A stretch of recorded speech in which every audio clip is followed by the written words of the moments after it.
Welcome back to Just a Girl Who Loves Books. This is Maddie. I hope you're enjoying the fall season. As some of you may know, I just celebrated my birthday, and this book haul video is about all the books I got from my family and friends.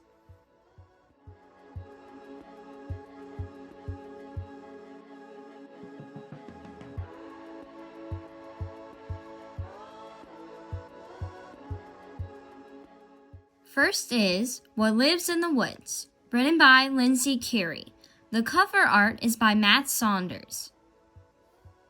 This is a spooky mystery about a girl, Jenny, and her family, who go on a vacation in a century-old manor. Jenny is immediately spooked by the creepy house and the rumors of what lives in the surrounding woods. She also can't shake the feeling that something is haunting her, and it has bad intentions. Next, The Clackety, written by Laura Synth, and the cover and interior art is by Alfredo Cesares. Evie's aunt has always told her to stay away from the abandoned slaughterhouse at the edge of town, but when her aunt disappears, she has no choice but to enter the ominous building. There she meets the Clackety, a shifty creature that lives in the shadows of the slaughterhouse. The unsettling entity will help Evie get her aunt back, for a price. Lockwood & Co., The Whispering Skull, and The Hollow Boy, written by Jonathan Stroud.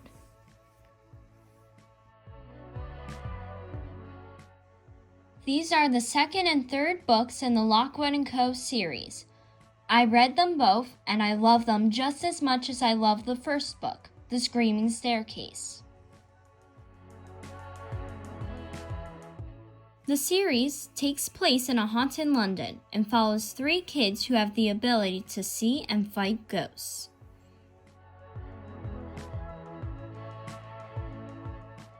The Magnificent Monsters of Cedar Street, written by Lauren Oliver, and the cover illustrations are by Capo Bruno. Cordelia's father is a vet for monsters. One morning she discovers that her father and nearly all the monsters have disappeared. With only a few clues, she sets off to find them with the help of her friends. I've read it already and it was a very fun read. Next up, The Night Gardener, written by Jonathan Auxier. This story follows two Irish siblings who travel to work as servants in a creepy old manor house, but the house and its residents are not quite what they seem. The atmospheric and chilling storytelling, with touches of humor, make this an excellent cautionary tale. The Haunting of Aveline Jones, The Bewitching of Aveline Jones, and The Vanishing of Aveline Jones, written by Phil Hicks, and the illustrations are by Kev Robinson. The first book is about Aveline, who finds a spooky old book that belonged to a girl who vanished mysteriously, never to be seen again. Intrigued, she decides to investigate the girl's disappearance with some help from her new friend. I've read the first book, and I loved it, so I look forward to reading Aveline's next adventure.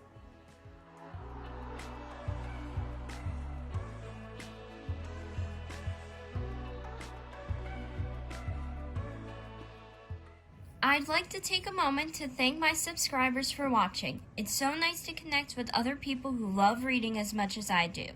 And if you are watching for the first time, thank you. I hope you are enjoying it, and please like and subscribe as it helps my new channel grow. We will continue with A Series of Unfortunate Events, The Ersatz Elevator, written by Daniel Handler, aka Lemony Snicket. This is book number 6 in the series. I cannot wait to see what happens.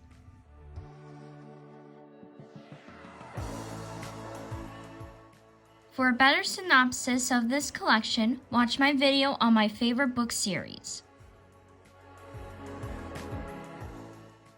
Nancy Drew, The Secret of the Old Clock, written by Carolyn Keene. This is the first book in the series, and this is the first original Nancy Drew book that I'm going to read. I hope it's as good as everyone says.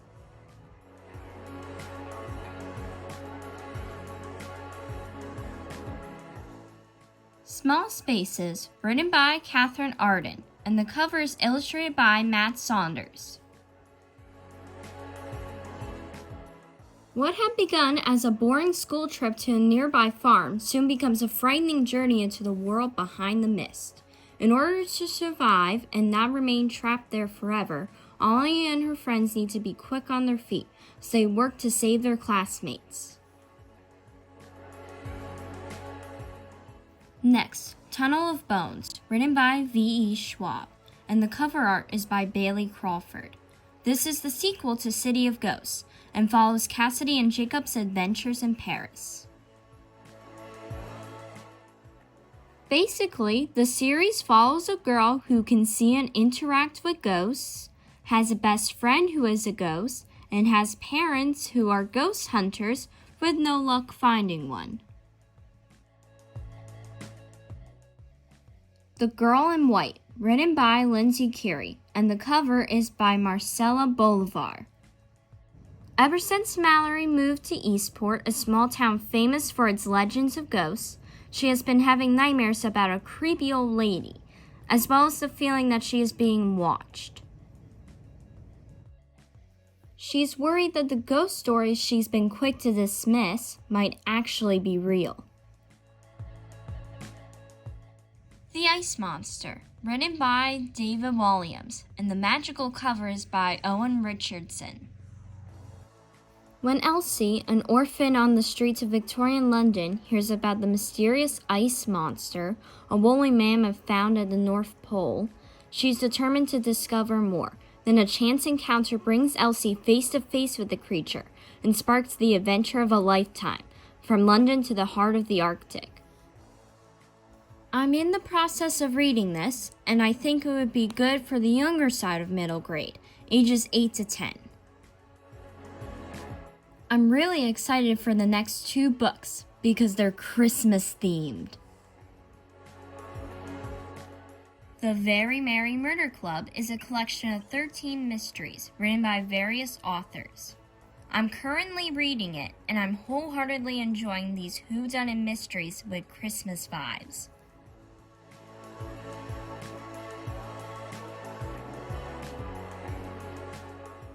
Next we have Aggie Morton, Mystery Queen, Peril at Owl Park, written by Martha Joycelyn, with illustrations by Isabel Fawleth. When Aggie and her friends discover a body instead of presents on Christmas morning, things take a deadly serious turn. Aggie and Hector will put their scales to work in finding a murderer on the loose.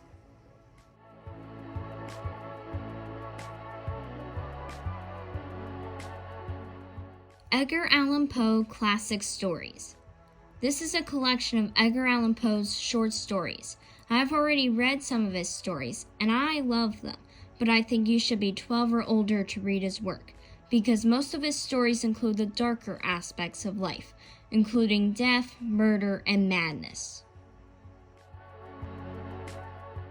Long Live the Pumpkin Queen, written by Shea Earnshaw, and the cover is illustrated by Cristiano Spadani. This book takes place after the events of the movie The Nightmare Before Christmas. When Sally stumbles upon a long-hidden doorway to an ancient realm called Dreamtown, she unknowingly sets in motion a chain of sinister events that throws both her and Halloween Town's futures into jeopardy. Seance, written by Christopher Michael Blake. During a sleepover, Nancy and her friends hold a seance and discover an ancient spellbook. Using the spellbook, they cast a spell that reverses the social structure of their high school. But not everyone is happy with these changes. The Baron in the Trees, written by Italo Calvino. This follows a young nobleman who decides to leave society and live in the tree canopy. This book was originally published in Italy in the 1950s and then republished in English in 2017. Lastly, The Wicked Will Rise, written by Daniel Page. From what I understand, this is a sequel to Dorothy Must Die, a reimagined fairy tale based on The Wizard of Oz. Thank you to everyone for gifting me such wonderful books. I look forward to reading them all. Thank you for watching this video. I hope you enjoyed it. For more videos like this one, please like and subscribe. Happy reading!